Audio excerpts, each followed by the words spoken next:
ஸ்ரீ மாத்ரே நமக. ஸ்ரீ டிவி நேயர்கள் அனைவருக்கும் அன்பு வணக்கம். இந்த ஜெகத்துக்கு ஆதாரமாக விளங்குபவள் ஜெகன் மாதாவான அன்னை பராசக்தி.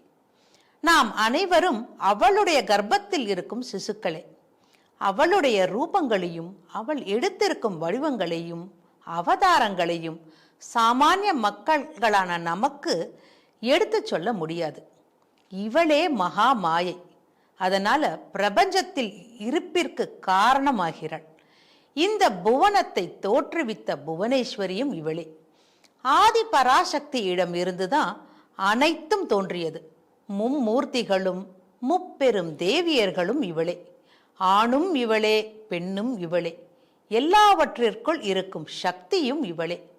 இதனால தான் எந்த ஒரு ஆணின் பெயரை சொல்வதற்கு முன் ஸ்ரீ அல்லது திரு என்ற அடமொழியை சேர்த்து கூறுகிறோம்.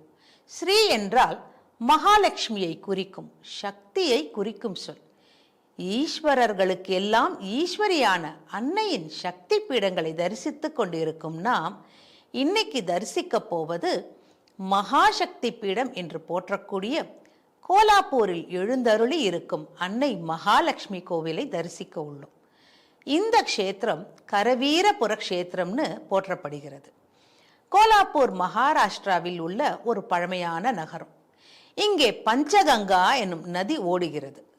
தேவி பாகவத புராணத்திலும் தேவி கீதை மற்றும் பிற சாக்த நூல்களில் இக்கோவிலின் பெருமைகள் குறிப்பிடப்பட்டுள்ளது. இங்கே வீற்றிருக்கும் அன்னை மகாலட்சுமி கரவீரபுர வாசினி என்று அழைக்கப்படுகிறாள். இங்கே வாழும் மக்கள் இவளை அம்பாபாய்னு வாஞ்சையோடு அழைக்கிறார்கள். இத்தலத்துல சக்தி தேவியின் நெற்றிக்கண் விழுந்ததாக கருதப்படுகிறது. இதனால இந்த பீடம் மாத்ருகா பீடம்னு போற்றப்படுகிறது. கோலாப்பூரின் மகத்துவத்தை பல புராணங்கள் கூறுகிறது.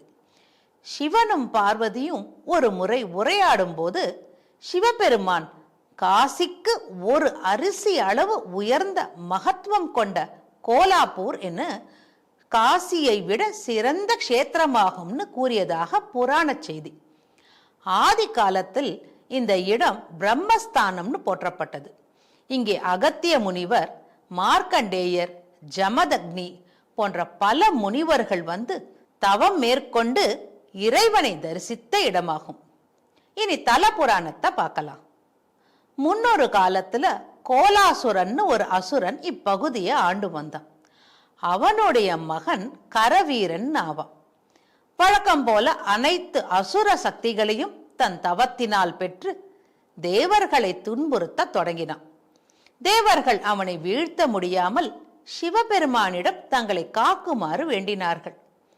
தேவர்களின் வேண்டுகோளுக்கு இணங்க சிவபெருமான் அவனை 100 துண்டங்களாக வெட்டி வீழ்த்துகிறார். இதனால கோபமுற்ற கோலாசுரன் தேவர்களையே அழிக்க புறப்படுகிறான். பிரம்மாவை நோக்கி தவம் மேற்கொண்டு பல அரிய வரங்களை பெற்றதனால் மும்மூர்த்திகளால் கூட அவனை அழிக்க முடியாது. எனவே தேவர்கள் எல்லோரும் அன்னை மகாலட்சுமியை துதிக்கிறார்கள்.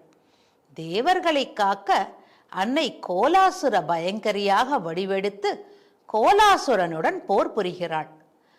அனைத்து தெய்வங்களின் சக்தியும் ஆயுதங்களும் அன்னை மகாலட்சுமியோடு இணைகின்றன. அன்னை மகாலட்சுமியின் பயங்கர போர்க்கோலத்தை கண்ட கோலாசுரன் பயந்து சிவபெருமானை வேண்டி நிற்கிறான், தன்னை காத்து அருளும்படி. ஈசன் அவன் மேல் கருணை கொண்டு, அன்னை மகாலட்சுமியை நீ சரணடைந்தால் உனக்கு வாழ்வு கிடைக்கும்னு கூறுகிறார். அவனோ, ஐயனே, உங்கள் கையால் முக்தி என்பது கிடைப்பதற்கு அரிய பெரும் பேறு. என் அகங்காரம் ஒழிந்தது. தாங்கள்தான் அந்த கோபலட்சுமியை சாந்தப்படுத்த வேண்டும்னு வேண்டுகிறான். சிவபெருமானும் அதனை ஏற்று அன்னை மகாலட்சுமியின் கோபத்தை குறைக்க அவளை பலவாறு துதித்து சாந்தப்படுத்துகிறார். சினம் தணிந்த அன்னை, நான் எப்பொழுதும் துதிக்கும் மகேஸ்வரா, நீங்களும் இங்கேயே எழுந்தருளி மக்களுக்கு அருள் புரிய வேண்டும் கேட்கிறார். சிவபெருமானும் அதற்கு இசைந்து ருத்ரேஸ்வரன் என்ற திருநாமத்துடன் இத்தலத்திலேயே தங்கிவிடுகிறார். கோலாசுரனுக்கும் முக்தியை வழங்குகிறாள் அன்னை. முக்தி பெற்ற அவன் எப்பொழுதும் அன்னை மகாலட்சுமியை துதிக்கும் பாக்கியத்தை பெறுகிறான். அன்னை அவனுடைய விருப்பத்திற்கேற்ப இந்த பிரம்மஸ்தானம் இனி அவன் பெயரால் வழங்கப்படும்னு வரமருளுகிறார். அன்றிலிருந்து இத்தலம் கோலாப்பூர்னு அழைக்கப்படுகிறது. ஒரு முறை சிவபெருமானுக்கும் அன்னை மகாலட்சுமிக்கும் ஒரு வாக்குவாதம் நடைபெறுகிறது. இந்த பூமியில் சிறந்த தலம் எது என்று. சிவபெருமான் தான் உறையும் காசி நகரமே சிறந்தது என்றும், அன்னை மகாலட்சுமி தான் வசித்து வரும் கரவீர தலமே சிறந்தது என்றும் வாதிட்டார்கள்.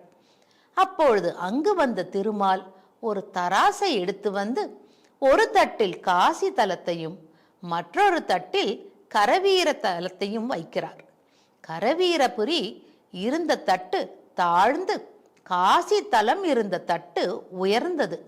இதனால் கரவீரபுரி கஷேத்திரமாகிய கோலாபுரியே உயர்ந்தது என்று திருமால் கூறுகிறார். இதற்கான காரணத்தை சிவபெருமான் கேட்க, அதற்கு திருமால் காசி கஷேத்திரம் முக்தியை மட்டுமே அருளும், ஆனால் கோலாபுரி கஷேத்திரம் மக்களின் இகபர சுகங்கள் அனைத்தையும் அருளி அத்துடன் முக்தியையும் அருளும் கஷேத்திரமாக விளங்குகிறது. அதனால் காசியை விட கோலாபுரியே உயர்ந்தது என்று கூறினார். இதை கேட்ட சிவபெருமான் உடனே தனது பூத கணங்களுடன் கரவீரபுரமான கோலாபுரியை வந்தடைந்தார். பரமேஸ்வரனை தொடர்ந்து மணிகர்ணிகா, பிரயாக், கங்கை முதலான தீர்த்தங்களும் இத்தலத்தை வந்து அடைந்தன. இவை இணைந்து பஞ்சகங்கா என்ற திருநாமத்துடன் இந்த க்ஷேத்திரத்தில் கங்கை பாய தொடங்கினாள். இத்தல பெருமையை அறிந்து 30 முக்கோடி தேவர்கள் 41,000 ரிஷிகளும் இங்கே வந்து அமர்ந்தார்கள். இதற்கு சான்றாக கோலாப்பூர் மகாலட்சுமி கோவிலை சுற்றி 50 சிறு கோவில்களும் மற்றும் இந்த ஊர் முழுவதும் சுமார் 3000 சிறு கோவில்களும் கட்டப்பட்டுள்ளது. பாண்டுரங்கன் இத்தலத்திற்கு அருகே பண்டரிபுரியில் எழுந்தருளி உள்ளார். ஆராய்ச்சியாளர்களின் ஆய்வுப்படி இங்கே வீற்றிருக்கும் அன்னையின் திருவுருவம் அமைந்துள்ள கல் 5000 வருடங்களுக்கு மேல் பழமையானது. 40 கிலோ எடை உள்ளது. நகை கற்களால் செய்யப்பட்டுள்ளது. அதன் மதிப்பை யாராலும் அளவிட முடியாது. அத்தனை பழமையான திருவுருவம்.